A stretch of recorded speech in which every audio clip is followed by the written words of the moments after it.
This is a video on the example we went over in class about evaluating a project on an after-tax basis. So we were given the information about a capital investment, annual expenses, the market value, we've got our after-tax MAR, a tax rate, and we were told to evaluate it on a 5-year GDS recovery rates. So we can start by writing our cash flow. It is a 5-year project. So we put in all 5 years.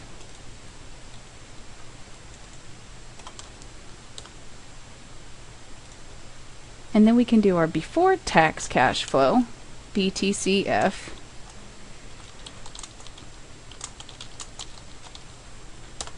In year 0 we have our investment, which is the $40,000, so equals negative investment.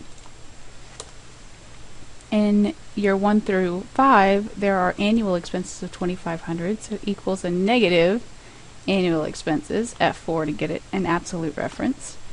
And then we can drag that down through year 5. And then we also have a market value in year 5 of $4,000. For simplicity throughout the entire problem, we want to put that in a separate year 5 slot, equals our market value of $4,000. Now we want to know our depreciation.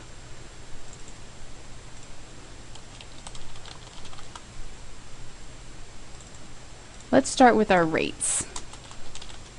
So our depreciation rates on the GDS table will show us exactly what they need to be for 5 years. So you look at table 7.3.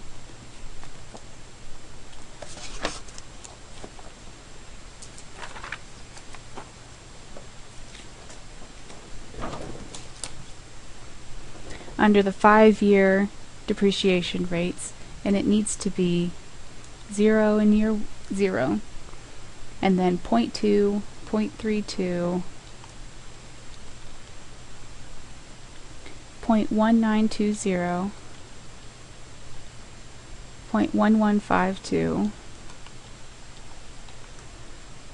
another 0.1152, and the half year at the end as a 0.0576. But we see that it actually ends in year 5 up here before our depreciation rates end. So this one is no longer valid, and we need to cut this one in half.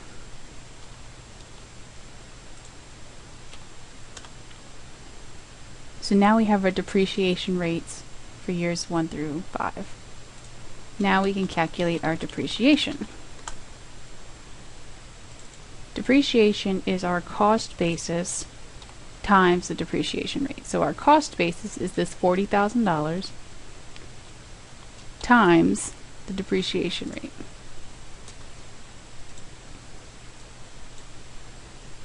It does not fully depreciate because we had to cut our depreciation rate short. So this depreciation determines our book value in each year. So the book value in the initial year when you buy it is the cost basis. It's how much you bought it for. No time has elapsed, no use has happened, it's the same amount of money. Then for the year after that, it's your original book value minus anything that has depreciated.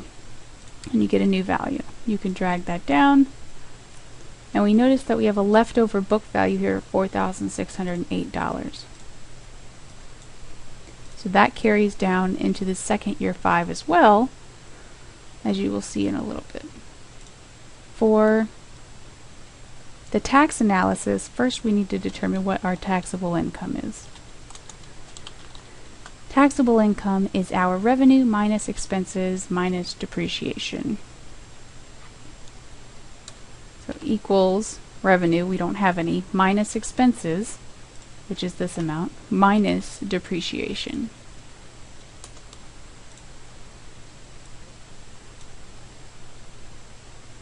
Our taxable income for our salvage value minus our book value here is our gain or loss on disposal. So equals our market value minus our book value. And we actually lost $608 upon disposing this equipment. What are our taxes from that? the tax column will always be equal to the negative tax rate times your taxable income. And you can drag that down. Your after-tax cash flow